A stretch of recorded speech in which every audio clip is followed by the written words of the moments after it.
I'm going to say it again. If Josh Giddey does not average a triple-double, he is pointless to be on the basketball court. Yes, he is a good offensive hooper when he has his confidence, but if he ain't getting a triple-double, he pretty much ain't doing shit. And he's having single-doubles ever since the new year started. Zach LaVine is a third option, at best second option. That's why your team is fighting for the 10th seed, not the 1 or 2 seed. He's not a superstar. This losing streak, you got to think about it.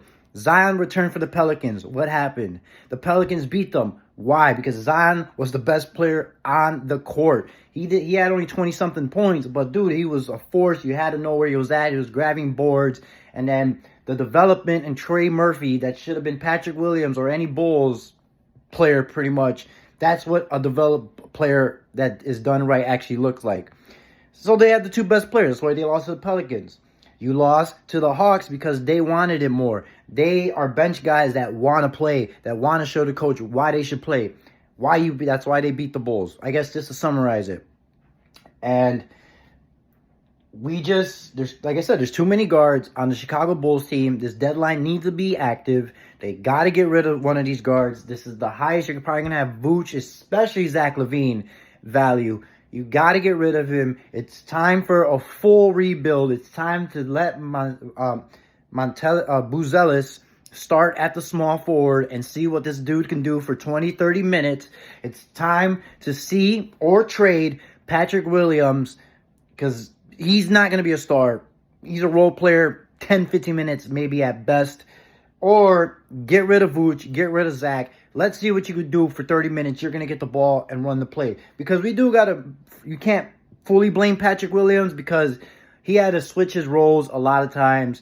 He can't even play his actual game because his actual game involves him grabbing a rebound and taking the ball up and actually distributing. If you guys watch Bulls games, you'll know what I'm talking about. But still, not last against the Trailblazers, not getting no rebounds. That's crazy. Also, too, there's no interior defense for the Chicago Bulls. Vooch is not an interior guy. But we know this already.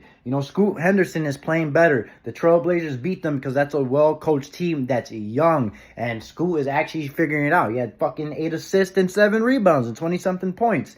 So, like I said, you have a third option leading your team. Zach has been killing it. He's been averaging 30 points almost since the New Year started. So, you're not blaming him.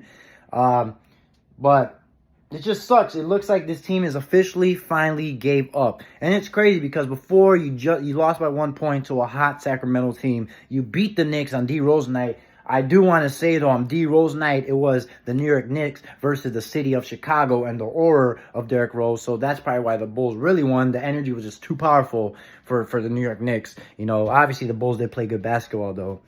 But this shit sucks. This shouldn't be a 5-game. It's probably going to be a 6-game losing streak because they play the Clippers. I don't know if Kawhi Leonard's playing tonight, but they play a good-ass Clippers team, and they're probably going to lose to the Clippers. Or knowing the Bulls, the actual Bulls, they might beat the Clippers. And you're going to be like, here we go again. They're lingering on to the 10th seed because, like I said, they're the 10th seed gods. Every year, pencil the Chicago Bulls being in the 10th seed and then fill in your top. So it's sad, bro. Like, what is this rotation?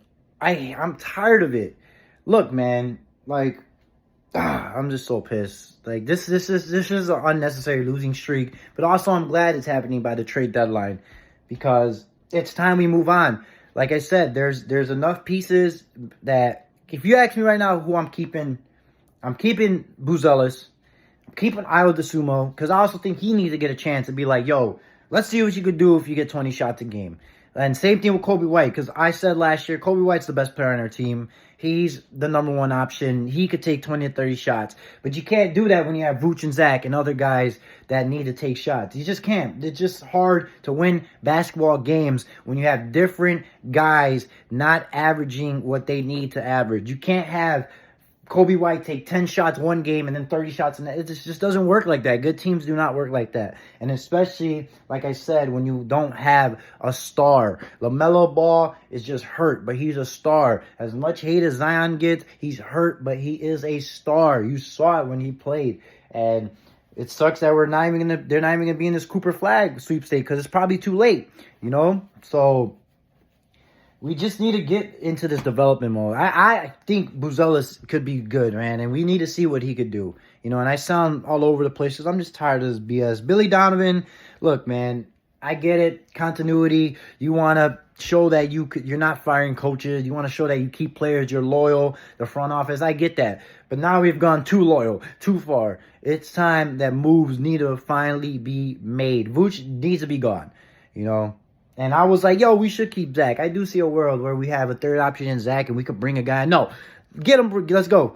Let's start the rebuild before it's very, very late. It's already too late, but yeah, just losing to the Trailblazers, that's it.